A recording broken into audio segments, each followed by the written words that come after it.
इसके पीछे के षड्यंत्रकारियों को बख्शा नहीं जाएगा।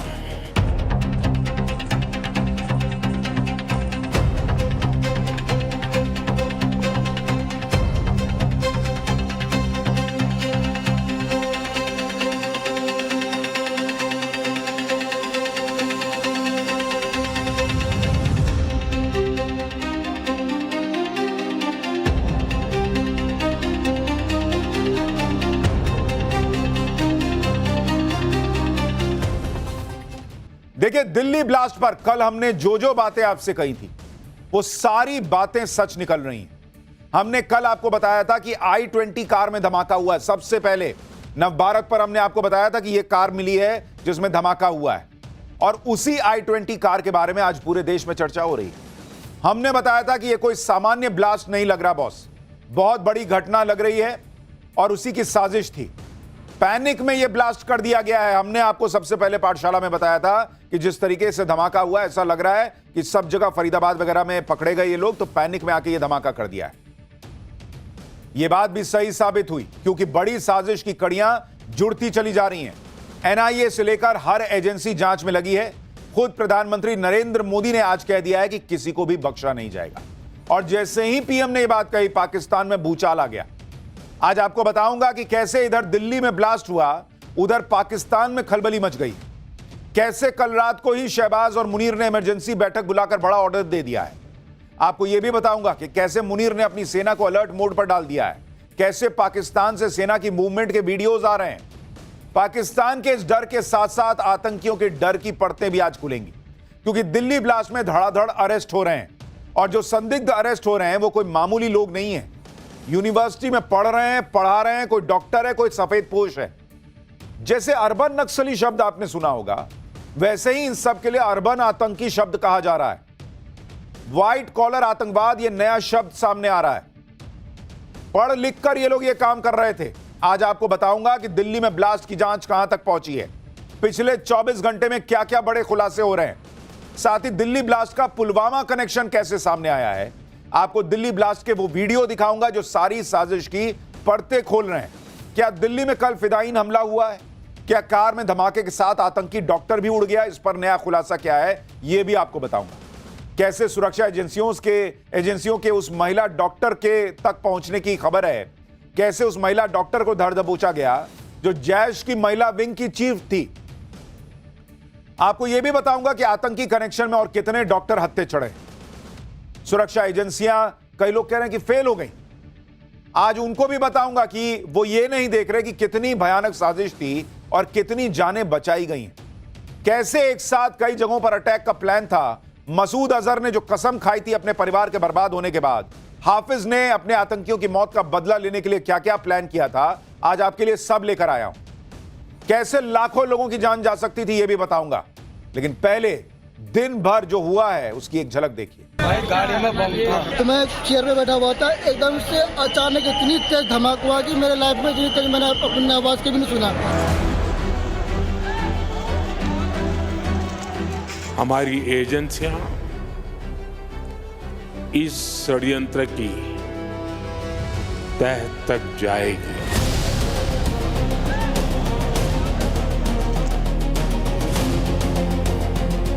इसके पीछे के षड्यंत्रकारियों को बख्शा नहीं जाएगा।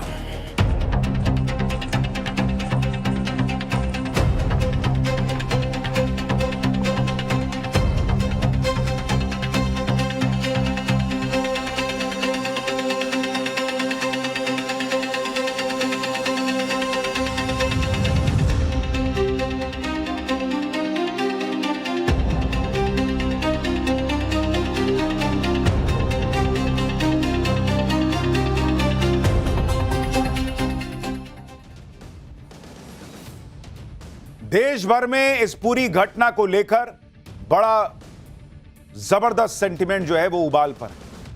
लोग गुस्से में हैं क्योंकि ये कोई सामान्य ब्लास्ट नहीं है बॉस। सारी एजेंसियां इसके बाद सिर के बल खड़ी हो गई। पाकिस्तान से लेकर बांग्लादेश और म्यांमार बॉर्डर पर खलबली मची हुई है। पाकिस्तान पैनिक में है। प्रधानमंत्री नरेंद्र मोदी इस तरह से ना कहते कि इसे किसी को छोड़ेंगे नहीं अगर यह कोई सामान्य घटना होती। प्रधानमंत्री ने यह बात इसलिए कही क्योंकि आज जब सीसीटीवी फुटेज आए, जब नए नए वीडियो सामने आए, तो पब्लिक की भी आंखें खुली रह गई बॉस, क्योंकि कल तो जलती गाड़ी देखी थी, लेकिन अब एग्जैक्ट घटना के वक्त के वीडियोस आ गए और इतनी इंटेंसिटी वाला ब्लास्ट, वो भी लाल किले जैसे हाई सेंसिटिव जोन में, ये सबको हैरान कर रहा है। दिल्ली धमाके की जो फुटेजेस सामने आई है, वहां पे कई लोग चैनल चला रहे थे, उनका अलग अलग वीडियो बन रहा था, कई यूट्यूबर्स के वीडियो में ये रिकॉर्ड हो गया। भाई लोग कांप गए, इतना जबरदस्त धमाका था। एक बार आप देखिए वहां क्या हुआ है, फिर आपको बताता हूं पीएम मोदी ने क्या कह दिया, जिससे पाकिस्तान में हड़कंप है और जांच में क्या खुलासा हुआ। एक और वीडियो आपको दिखाता हूं, इसमें भी एक और यूट्यूबर के कैमरे में ब्लास्ट जब हुआ तो वो घटना रिकॉर्ड हुई है, कैसे अफरा तफरी मच गई और जो इंटेंसिटी थी ब्लास्ट की, उसको सुनिए जरा एक बार। एक और वीडियो आपको दिखाता हूं, लाल किले के पास के सीसीटीवी फुटेज की तस्वीरें हैं, जिसमें साफ दिख रहा है कि कैसे ब्लास्ट के बाद दहशत फैल गई, लोग वहां पर भागने लगे। आप देखिए पूरा सबका जो काउंटर है वो हिल गया, लोग पैनिक में आ गए बॉस। इस तरह का धमाका कल हुआ है, तो जो उस वक्त तस्वीरें थी वो आपको बताएंगी कि यह कितना भयंकर धमाका था। आपको एक और वीडियो दिखाता हूं, यह ब्लास्ट के ठीक बाद का वीडियो है और इस नए वीडियो में भी ब्लास्ट की इंटेंसिटी का अंदाजा लगता है, किस तरह का हाल वहां पर था। आप इस नए वीडियो में देखिए, इतनी इंटेंसिटी वाले ब्लास्ट किसी एक का काम तो नहीं हो सकता, पूरा नेटवर्क रहा होगा, बहुत बड़ी साजिश रही होगी और इसी साजिश के तहत तक जांच एजेंसियां किस तरह से जा रही हैं, कैसे धड़ाधड़ अरेस्ट हो रहा है, कौन कौन से खुलासे हो रहे हैं, आज आपको सब बताऊंगा। लेकिन पहले प्रधानमंत्री नरेंद्र मोदी को सुन लीजिए, क्योंकि जिस तरह का यह ब्लास्ट था उसमें एक बात यह भी क्लियर है कि ब्लास्ट का कोई बड़ा टारगेट था, कोई बड़ी प्लानिंग थी और यह प्लानिंग अपने असली अंजाम तक पहुंचती उससे पहले उसे रोका गया। कैसे यह सब हुआ वो बताने से पहले आप सुनिए पीएम मोदी ने कैसे खुला ऐलान कर दिया है। पीएम मोदी भूटान के दौरे पर गए हुए हैं, वहीं से पीएम मोदी ने दिल्ली ब्लास्ट पर क्या बोला कि पाकिस्तान में खलबली मच गई। सुनिए एक बार प्रधानमंत्री को। आज मैं यहां बहुत भारी मन से आया हूं। कल शाम दिल्ली में हुई भयावह घटना ने सभी के मन को व्यथित कर दिया है। मैं पीड़ित परिवारों का दुख समझता हूं। आज पूरा देश उनके साथ खड़ा है। मैं कल रात भर इस घटना की जांच में जुटी सभी एजेंसियों के साथ, सभी महत्वपूर्ण लोगों के साथ संपर्क में था, विचार विमर्श चलता था, जानकारियों के तार जोड़े जा रहे थे। हमारी एजेंसियां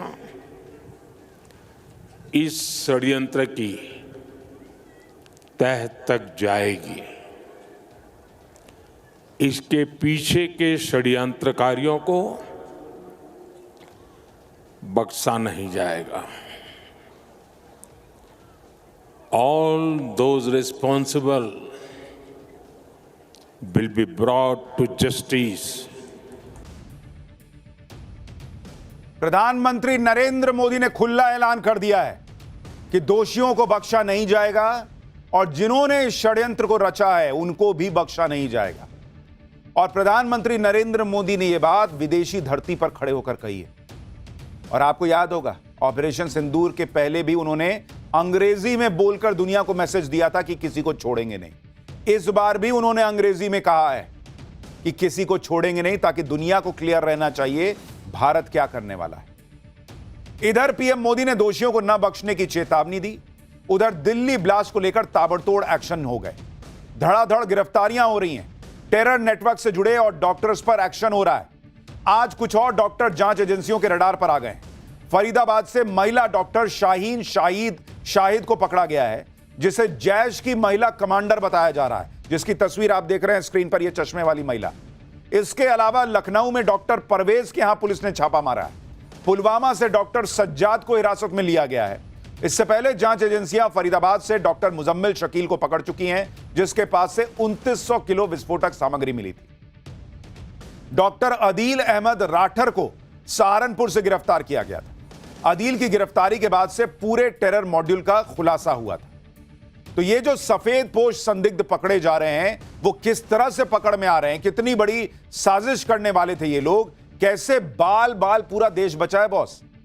आप ये मत सोचिए कि ये घटना हो गई, ये तो इन्होंने पैनिक में कर दिया क्योंकि सब पकड़ में आने लग गए थे तो इन्होंने बम फोड़ दिया। लेकिन जो डिटेल्स आ रही हैं आप सुनेंगे तो इन्होंने जो प्लानिंग की थी, आप सुन के आपका दिमाग झन्ना जाएगा कि भारत में ऐसा कोई टेरर अटैक नहीं हुआ होगा, उससे भी बड़ा इन लोगों ने प्लान किया हुआ था। लेकिन पहले आप दिल्ली ब्लास्ट में जिस तरह से ताबड़तोड़ जांच चल रही है उसको देखिए। पीएम मोदी कल रात से ही सुरक्षा एजेंसीज के संपर्क में।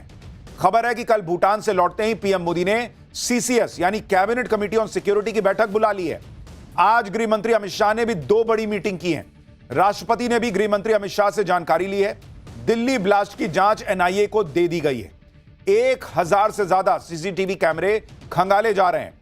यूपी, जम्मू कश्मीर, हरियाणा में सर्च ऑपरेशन चल रहा है। फॉरेंसिक टीम ने धमाके वाली i20 कार के करीब 42 पार्ट्स जांच के लिए जुटाए हैं ताकि यह पता लग सके कि यह ब्लास्ट किस तरह का था। इसके अलावा यह भी पता लगाया जा रहा है कि क्या गुजरात में जो आतंकी पकड़े गए थे उनका भी इस केस में पकड़े गए आतंकी डॉक्टर से कोई कनेक्शन है क्या। यानी दिल्ली ब्लास्ट की जांच बहुत तेजी से आगे बढ़ रही है, क्योंकि देखिए सुरक्षा एजेंसीज को यह भी सुनिश्चित करना है कि ऐसा तो नहीं है कि ये जो एक धमाका लाल किले के पास हुआ ऐसा ही कुछ और ये लोग प्लान किए हुए हो। क्या भरोसा भाई, कहीं कुछ और चल रहा हो, अभी छुप के बैठ गया हो कि भाई लोग पकड़े जा रहे हैं, जरा दबे रहो। तो इनको इतना आसान काम नहीं होता सुरक्षा एजेंसीज का। इन लोगों को अभी तुरंत ताबड़तोड़ इसकी भी जांच करनी है, एक एक से गवाही भी लेनी है, उगलवाना भी है कि और बताओ क्या करने वाले थे। दिल्ली धमाके के ये वीडियो जो आ रहे हैं सामने, वो भी बता रहे हैं कि धमाका कितना बड़ा था, साजिश कितनी बड़ी। पीएम मोदी ने क्लियर मैसेज दे ही दिया कि छोड़ेंगे नहीं। पीएम मोदी जब भूटान के लिए रवाना हो रहे थे तब यहां विपक्ष ये माहौल बना रहा था कि देश में ब्लास्ट हुआ है और पीएम मोदी भूटान चल दिए।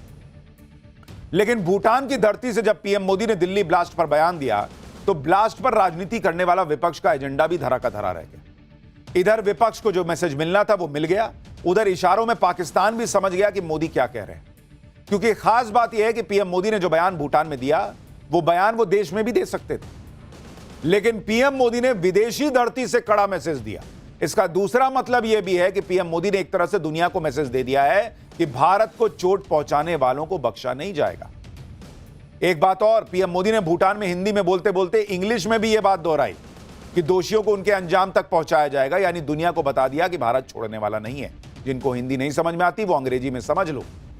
ऑपरेशन सिंदूर के वक्त भी पीएम मोदी ने बिहार में ऐसे ही इंग्लिश में बोला था और तब भी उन्होंने क्लियर कर दिया था कि किसी को छोड़ेंगे नहीं। पीएम मोदी के इन सारे इशारों ने पाकिस्तान में खौफ पैदा कर दिया है। जिस तरह से दिल्ली ब्लास्ट का पाकिस्तान कनेक्शन भी धीरे धीरे खुल रहा है, उसने पाकिस्तान को पैनिक मोड में डाल रखा है। पाकिस्तान की सरकार, सेना, आतंकी कोई भी अभी तक ऑपरेशन सिंदूर की मार भूला नहीं है। इसलिए जैसे ही दिल्ली में ब्लास्ट की खबर आई, पाकिस्तान में हलचल बढ़ गई। पाकिस्तान में ऑपरेशन सिंदूर जैसी कार्रवाई का डर सताने लगा है। इस डर में ही कल रात में मुनीर और शहबाज ने इमरजेंसी मीटिंग बुलाई, ऐसी खबर है। मुनीर ने सोमवार रात से ही पाकिस्तान की फौज को अलर्ट मोड में डाल दिया है। शहबाज ने भी एनएसए और डीजीआईएसआई से रात में मीटिंग की है। आज सुबह भी पाकिस्तान की सेना के हेडक्वार्टर पर हाई लेवल मीटिंग हुई है। पाकिस्तान की तीनों सेनाओं के बड़े अधिकारियों ने इमरजेंसी बैठक की है और पाकिस्तान ने सभी हवाई अड्डों और एयरफील्ड को अलर्ट पर डाल दिया है। पाकिस्तानी एयरफोर्स को एयर डिफेंस एक्टिव रखने का आदेश दे दिया गया है। यानी पाकिस्तान इस खौफ में है कि भारत किसी भी वक्त मारना शुरू करेगा। पाकिस्तान इसलिए भी टेंशन में है क्योंकि अभी तीनों भारतीय सेनाएं पहले से ही पाकिस्तान बॉर्डर के पास सबसे बड़ा युद्धाभ्यास त्रिशूल कर रही हैं। सेना, एयरफोर्स, नेवी सब मिलकर वॉर ड्रिल में लगी हुई हैं। भाई एक बड़ी सेना का एक बड़ा हिस्सा मोबिलाइज्ड है पाकिस्तान बॉर्डर पर। सारे वॉरशिप खड़े हैं, खाली बस बोलना है कि फोड़ो, शुरू हो जाएगा मामला। इस वॉर ड्रिल के जो वीडियो आ रहे हैं उसे देखकर ही लग रहा है कि भारत कितने बड़े जंग की तैयारी कर रहा है, जो हमने आपको पहले ही कहा था। और जमीन से लेकर आसमान और पानी के अंदर ये वॉर एक्सरसाइज चल रही है। भारतीय सेना की ऐसी तैयारी देखकर पाकिस्तान पैनिक मोड में है कि भाई एक संदेश उधर से आया और ये तो फोड़ना शुरू करेंगे। पाकिस्तान के खौफ का मीटर इसलिए भी दौड़ रहा है क्योंकि खुद गृह मंत्री अमित शाह इस ब्लास्ट के जांच की मॉनिटरिंग कर रहे हैं और उन्होंने भी खुला कह दिया कि छोड़ेंगे नहीं। पाकिस्तान को दुनिया के सामने सबूतों के साथ बेनकाब करने का काम चल रहा है और वो सबूत क्या है आगे दिखाऊंगा। अमित शाह ने सुरक्षा एजेंसियों से कहा है कि इस ब्लास्ट से जुड़े किसी भी दोषी को छोड़ना नहीं है, ढूंढ ढूंढ के निकालो। अमित शाह का कहना है कि जो भी इस ब्लास्ट के पीछे है वो हर व्यक्ति सुरक्षा एजेंसीज का कहर झेलेगा। दिल्ली ब्लास्ट को लेकर आज अमित शाह ने 2 सिक्योरिटी रिव्यू मीटिंग की। पहली मीटिंग आईबी के डायरेक्टर, एनआईए के डीजी और दिल्ली पुलिस कमिश्नर के अलावा गृह सचिव के साथ की। जम्मू कश्मीर के डीजीपी इसमें वर्चुअली जुड़े थे। सुबह की मीटिंग के बाद अमित शाह ने दोपहर में एक और मीटिंग की। इसमें एनएसजी के डायरेक्टर और फॉरेंसिक टीम से जुड़े वरिष्ठ अधिकारी मौजूद रहे। सूत्रों के मुताबिक अमित शाह ने एनआईए को जल्द से जल्द जांच रिपोर्ट सौंपने के लिए कहा है। साथ ही फॉरेंसिक टीम को ब्लास्ट साइट से मिले सैंपल को जल्द से जल्द मैच करने का निर्देश दिया है। कई लोग कह रहे हैं कि सरकार तुरंत क्यों नहीं बोल रही कि पाकिस्तान का हाथ है, जैश का हाथ है, ये है वो है। बॉस, पाकिस्तान का हाथ है, जैश का हाथ है, ये दुनिया को बताना भी पड़ेगा और इसलिए सारे सबूत, पुख्ता सबूत इकट्ठा करने के बाद ये सारी बातें ऑफिशियली देश और दुनिया के सामने रखी जाएंगी। लेकिन इधर कल दिल्ली में धमाका हुआ, उधर आज धमाके से पाकिस्तान भी दहल गया। जैसे कल दिल्ली में कार में धमाका हुआ था, आज इस्लामाबाद में वैसा ही धमाका हो गया। इस्लामाबाद में एक कोर्ट के बाहर सुसाइड बॉम्बर ने खुद को उड़ा लिया। इस धमाके में 12 लोग मारे गए हैं, 36 लोग जख्मी हुए हैं। दावा है कि सुसाइड बॉम्बर कोर्ट में घुसने की कोशिश कर रहा था लेकिन फेल हो गया तो उसने कोर्ट के बाहर खुद को धमाके से उड़ा लिया। इस हमले की जिम्मेदारी किसी ने नहीं ली है, इसलिए इस हमले को लेकर कई तरह की बातें पाकिस्तान में हो रही। कोई कह रहा है कि भारत ने अपना बदला ले लिया, कोई कह रहा है कि भारत के डर से कहीं मुनीर ने खुद ही इस्लामाबाद में ब्लास्ट तो नहीं करा लिया ताकि पाकिस्तान खुद को आतंकवाद का पीड़ित दिखा सके। इस बीच पाकिस्तान के प्रधानमंत्री शहबाज शरीफ ने इस हमले के पीछे भारत में एक्टिव ग्रुप को जिम्मेदार ठहराने की कोशिश भी कर दी। यानी मोटे तौर पर ऐसा लग रहा है कि पाकिस्तान ने खुद ही एक बम फोड़कर दुनिया को यह दिखाने का प्रयास किया है कि देखो हम तो खुद पिट रहे हैं, ताकि उसको कुछ सिंपैथी मिल सके। दिल्ली ब्लास्ट की जब परतें खुलती जा रही हैं, पाकिस्तान बेनकाब होता जाएगा। इसलिए पाकिस्तान अभी से माहौल बना रहा है।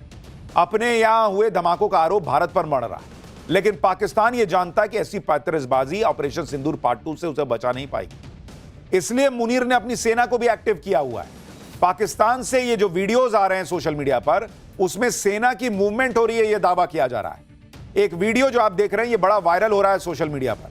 पाकिस्तान की सेना लाहौर से बॉर्डर की तरफ बड़े पैमाने पर मूवमेंट कर रही है। यह वीडियो सोशल मीडिया पर वायरल हो रहा है ये कहते हुए कि पाकिस्तान के टैंक्स लाहौर की तरफ जा रहे हैं। अब जो भी सच्चाई हो, तुम टैंक लगाओ, जो भी लगाओ, मारेंगे तो मारेंगे। पीएम मोदी साफ कह चुके हैं कि अगली बार अगर पाकिस्तान ने हिमाकत की तो बड़ा हमला झेलना होगा और शायद यही वजह है कि अब आतंकी संगठन दूसरे रूट से भारत में आतंकी साजिश की प्लानिंग कर रहे हैं। भारत के खिलाफ लश्कर की बड़ी साजिश का खुलासा हुआ है। बांग्लादेश के रास्ते भारत पर आतंकी हमले की साजिश का खुलासा हुआ है। लश्कर के आतंकवादियों को बांग्लादेश में ट्रेनिंग दी जा रही है, यह कहा जा रहा है। लश्कर तैयबा के कमांडर सैफुल्लाह सैफ का एक वीडियो भी वायरल है जिसमें वो ये दावा कर रहा है कि हाफिज सईद बांग्लादेश के रास्ते भारत पर हमले की तैयारी कर रहा है। यह वीडियो 30 अक्टूबर को पाकिस्तान के खैरपुर तमीवाली में हुई रैली का बताया जा रहा है। एक बार लश्कर के कमांडर सैफुल्लाह को सुनिए। यही पुलवामा के पीछे भी जो है ये पीछे था, तो पहलगाम आतंकी हमले के पीछे भी यही था और अब वो कह रहा है कि बांग्लादेश के जरिए जो है वो भारत पर अटैक होगा। हाफिज सईद और उसके आतंकियों को लग रहा है कि वो बांग्लादेश के रास्ते भारत में चोट पहुंचा देंगे, लेकिन आप देखिए कि बांग्लादेश सीमा पर तो भारत की ऐसी तैयारी है कि बांग्लादेश खुद तनाव में है। भारतीय वायुसेना जल्दी ही चीन, भूटान, म्यांमार और बांग्लादेश से लगी सीमा पर अपनी ताकत दिखाने वाली है। पूर्वोत्तर में वायुसेना का युद्धाभ्यास शुरू होने वाला है जिसमें राफेल, तेजस गरजने वाले हैं। भारतीय वायुसेना ने 13 से 20 नवंबर तक पूर्वोत्तर में एक बड़े सैन्य अभ्यास के लिए नोटाम भी जारी कर दिया है। यानी एक तरफ भारतीय सेना पाकिस्तान बॉर्डर पर युद्धाभ्यास कर रही है, दूसरी तरफ चीन बांग्लादेश बॉर्डर पर भी मामला टाइट है। मतलब कुछ भी गड़बड़ की तो बहुत मारेंगे वाला हिसाब। दिल्ली ब्लास्ट के बाद एक बार दुनिया को भारत और पाकिस्तान में तनाव बढ़ने का डर सता रहा है। सबको पता है कि भारत छोड़ेगा नहीं। अलग अलग देश अंदाजा लगा रहे हैं कि कहीं भारत पाकिस्तान पर फिर जो है वो अटैक ना कर दे। जैसे यूके ने भारत में मौजूद अपने नागरिकों के लिए जो एडवाइजरी जारी की है उसमें साफ तौर पर कहा है कि भारत पाकिस्तान सीमा के 10 किलोमीटर के दायरे में यात्रा ही मत करो। जम्मू कश्मीर और मणिपुर की यात्रा नहीं करने की भी एडवाइजरी जारी की गई। तो ये सारी चीजें घटनाक्रम बता रही हैं कि पाकिस्तान पैनिक मोड में है। नरेंद्र मोदी ने क्लियर कर दिया है कि मारेंगे, लेकिन पाकिस्तान को मारना है तो सबूत लगे। और वो सबूत क्या है? जांच में क्या खुलासा हुआ?